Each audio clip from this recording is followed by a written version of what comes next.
Halo, selamat datang di channel YouTube Keluarga Aritanto.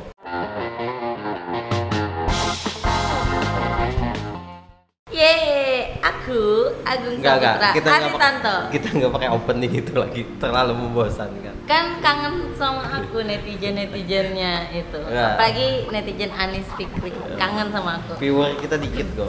Tanpa aku pasti viewernya dikit. Coba kalau ada aku pasti Tahu. banyak banget. Oke, kali ini kita akan nge-review film yang berjudul apa? Stand by Me 2. Stand by Me 2. Kalau nggak tahu, yang Stand by Me itu film Doraemon ya. Jadi kita nonton di mana tuh? Di KCM Kota Cinema Mall Banjarmasin. Nah, jadi itu satu-satunya saat ini sampai detik ini bioskop yang punya gedung sendiri di Banjarmasin terutama ya. Dan bioskop kedua di Banjarmasin. Yeay, maaf iklan ini. Dan dengan harga berapa? 35.000 biasanya kalau di Express. Aduh, Di merek sebelahnya 75.000 satu orang. karena ini kasusnya hari Minggu ya. Jadi Stand By Me ini prequel dari Stand By Me 2 ini prequel dari Stand By Me 1 gitu ya. Dan ini menceritakan hari H pernikahannya si Nobita dewasa gitu ya. Ya, jadi kalau kamu belum nonton Stand By Me 1 itu akan Nggak ngeh gitu. nggak ngeh dengan karena dia ada flashback yang di Stand By Me satunya. Jadi wajib dulu sebelum nonton Stand By Me 2 nonton dulu yang satu, Ya, baru yang kedua. biar paham ceritanya gitu. Tetap sama sih, kan yang satu tuh tentang pernikahannya Ya, si Nobita dewasa dan di sini tuh berbeda, tapi cuma berbeda konsep aja. Ya, dan kalau yang di satu tuh kan di pra-nya kan. Dan lebih ke ketika mereka masih deket-deketnya ya, Iya. sebelum hari H pernikahan. Nah, kalau yang di dua ini sudah di hari H pernikahan gitu. Konsepnya sama sih, time traveling juga ya. Habis dari atas ke bawah gini ya. Iya. Nah, dan konsepnya sama, time traveler juga. Cuma dari segi konsep time travelernya menurutku lebih matang ya, karena dia lebih memasukkan logika-logika di dalam time travelernya itu sendiri gitu loh. Tidak asal bisa masuk ke sini, bisa masuk ke sana. Karena ada clue-clue yang kayak misalnya di scene-scene awal kita bingung, kok ada scene kayak gini, oh ternyata dijawab setelah film mulai berjalan gitu. Lagi di tengah-tengah film itu akan terjawab. Nah, awalnya tuh aku bingung dengan ini bukan bingung dengan filmnya, tapi bingung ini Nobita di waktu kapan, ini Nobita dewasa di waktu kapan, yang silir berganti gitu loh. Itu yang membuat aku bingung di sini film ini. Tapi sama-sama membuat menitikkan air mata. Yang satu menitikkan, yang kedua menitikkan juga. Kalau yang pertama sih menurutku aku tidak terlalu merasakan kesedihannya ya, kayak biasa aja gitu. Nah, cuma Berarti kamu nggak peka hati kau tuh. Aku tuh sedih, tahu nggak sih? cuma yang di dua ini menurutku lebih sedih gitu nah ketimbang yang pertama, karena walaupun ya yang di dua ini kesedihan tentang kalau yang di pertama itu kan sedih karena persahabatan Nobita dan Doraemon, persahabatan itu. Dan titik beratnya itu lebih ke Doraemonnya kan. Nah, sedangkan ini lebih ke keluarganya Nobita. Ya, neneknya sendiri Terutama kan memang, neneknya. karena memang ada di posternya tuh memang ada neneknya. Kenapa? Ya. Ya karena bersangkutan dengan si nenek ini pengen melihat cucunya menikah, yang awalnya cucunya mau menggunakan ransel terus meningkat ya keinginannya. Kayaknya nggak tahu diri neneknya. Ya benar-benar. Dan aku baru tahu ternyata Nobita itu punya nenek ya. Iya, aku baru tahu. Oh, kamu baru tahu? Aku tuh sudah tahu dari yang memang yang seri setiap minggunya itu. Yang di RCTI ya biasanya. Nah, kalau aku baru tahu setelah nonton Stand By Me 2 ini, karena kan nggak terlalu ngikutin ya, maksudnya sekenanya aja nonton Doraemon gitu. Tapi aku lupa antara di komik atau di RCTI itu ya, aku tahu neneknya itu tuh ya. Nah, kalau aku nggak tahu sama sekali gitu. Jadi ini kayak jadi experience yang baru gitu nah, bahwa oh ada neneknya. Dan menurutku yang sisi menariknya itu adalah kayak ternyata cukup deep juga gitu lah sisi keluarganya Doraemon, karena kan sisi keluarganya Nobita, karena kan selama ini kita ngelihat kayak kebodohannya Nobita, terus kemarukan dia ketika sudah dapat alat, keegoisannya dia, terus rata-rata movie-nya Doraemon juga kan pasti tentang persahabatan kan dia sama teman-temannya gitu. Nah ini nih yang bikin deepnya itu juga ya karena keluarga itu hal yang jarang kita lihat di Doraemon gitu. Cuma sih yang jadi pertanyaan yang jadi ganjalan sih buat aku ya ketika nontonnya itu adalah kayaknya unsur memasukkan neneknya itu terlalu yang di awal pengen masuk kenangan sama neneknya itu terlalu dibuat-buat gitu nah. Kayak nggak plantingnya itu nggak terlalu kuat, jadi kesannya kayak oh ya udahlah lewat dialog ini aja biar bisa masuk ke gara-gara bagian nilai neneknya. 0 aku langsung mengingat neneknya yang aduh biasanya aku sama nenekku dimanja diiniin jadi kayak mengenang oh aku kan baru tahu kamu punya nenek, langsung bukakan buku album. Nah itu tapi padahal ya kalau seandainya lebih dikuatin yang kan ada kan yang ternyata di ending kita tahu boneka itu pemberian neneknya waktu si Nobita lahir. Ya, Nah kalau itu yang dianu menurutku itu akan lebih kuat, lebih dapet. Karena kan biasanya kita ngenang orang yang sudah nggak ada lagi itu kan, apalagi orang yang kita sayang ya, biasanya itu melalui benda gitu nah. Ya, tapi kan memang gara-gara itu kan waktu si Nobita mau nyembunyiin itu kan dia buka kotaknya dia menemukan boneka itu kan. Ya cuma momen yang dibikinnya itu tidak terlalu kuat. Cuma untungnya benda itu yang kuat gitu nah. Kita paham oh dia seingat ini sama neneknya oh karena si boneka ini gitu. Itu sih. Terus lagi-lagi ya karena kita bicara soal Doraemon itu nggak lepas dari isu persahabatannya ya. Jadi kan ada momen yang waktu dia ketukar sama Nobita dewasa, terus dia mau dipukulin sama anak SMP. Nah itu kan kita ngeliat kan bahwa kayak segitu akrabnya mereka gitu. Sampai Giant tuh ngomong gak ada tidak ada yang boleh mukulin Nobita selain kami. Sebetulnya lucu banget dan Nobitanya senyum lagi pas Giantnya bilang kayak bodoh gitu. Kamu mau dipukulin sama Giant. Tapi dia nolongin dari anak-anak SMP yang mau mukulin dia gitu. Tapi aku kira tuh bukan anak SMP loh, anak SMA. Aku kira malah kuliah loh, karena kayak tua banget gitu loh. Kalau mau kuliah kan pasti kan nggak seperti itu. Biasanya kan SD, SMP, sama SMA yang berseragam seperti itu kan. Tapi ya tua banget ya. Biasanya. Terus hal lain juga ya kayak si Suka cantik banget di situ banget.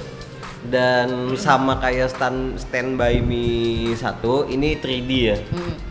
Walaupun ya maksudnya kalau buat aku ya yang ngikutin 2D-nya ya agak-agak kaget sih dengan 3D ini karena kayaknya antara 2D dan 3D itu sensasinya berbeda gitu nah. Karena secara visual udah beberapa tahun kebiasaan dengan 2D, akhirnya ke 3D itu kayak jadi apa ya? Jadi cukup kaget lah mata gitu nah. Bedahan kalau kayak beberapa film yang memang dari awal itu sudah 3D ya, kayak misalnya film-filmnya Pixar kayak gitu-gitu. Jadi kita akan biasa gitu nah. Kalau ini kayak sedikit banyaknya tuh mentranslate memori waktu nonton 2D-nya ke 3D-nya gitu nah. Itu sih sama momen tersedih yang kamu lihat apa sih? Momen itu ketika aku menitikkan air mata ketika Nobita dewasa itu tuh apa namanya berpidato tentang namanya kenapa Nobita. Ya. Terus dilihat sama neneknya itu langsung di situ sedih nangis. Itu sih kalau aku momen tersedihnya. Kalau kamu? Kalau aku momen tersedihnya itu adalah ketika yang sudah selesai dari si neneknya datang ke waktunya Nobita dewasa, terus kan si neneknya tuh bilang aku suka lihat kamu berusaha terus dibelai tangan Nobita yang lecek kasar gitu, itu yang ya. lecek karena habis petualangan itu kan. Kayak wah gila ya, maksudnya neneknya itu lebih menghargai usaha si Nobitanya sih sebenarnya. Tapi mungkin kan selama di film itu kan ketika Nobita dewasa itu tuh datang, ibunya yang kayak nggak sadar kalau itu tuh Nobita dewasa, Nobita yang remaja di kelas 5. Nah tapi ketika neneknya itu nggak kaget, atau apakah mungkin sebelumnya Nobita tuh pernah datang di waktu yang sama ketemu neneknya dan neneknya tuh sadar, atau mungkin Nobita yang mau menuju dewasa yang kembali menuju neneknya, jadi kayak neneknya tuh paham, oh cucuku yang sebelumnya tuh pernah kesini, makanya dia nggak terlalu kaget. Aku sempat terbayang seperti itu sih. Kenapa neneknya tidak kaget? Tapi itu mungkin bisa ada petunjuknya sih kan, menjelang ending itu kan si Nobitanya tuh kena tongkat penghilang ingatan kan. Nah, apakah after kejadian itu Nobitanya mengulang itu lagi tapi di waktu yang sebelum itu gitu untuk mencari tahu apa sih yang pernah aku alami nih tentang nenekku. Itu bisa jadi terjadi, itu bisa kemungkinan kan.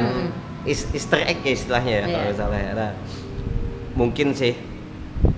Cuma ini pengalaman yang seru ya. Maksudnya awalnya tuh kayaknya aku agak ragu ya karena ini dari sisi aku ya, nonton Stand By Me satunya tuh biasa aja gitu kan. Ekspektasiku tuh cukup rendah sih ketika nonton Stand By Me 2. Ya udahlah karena kangen banget sama bioskop dan juga mau nyoba bioskop baru gitu nah sekedar itu aja. Biasanya itu kan film pertama sama kedua itu tuh jomplang banget kan, dan biasanya lebih jelek yang kedua biasanya.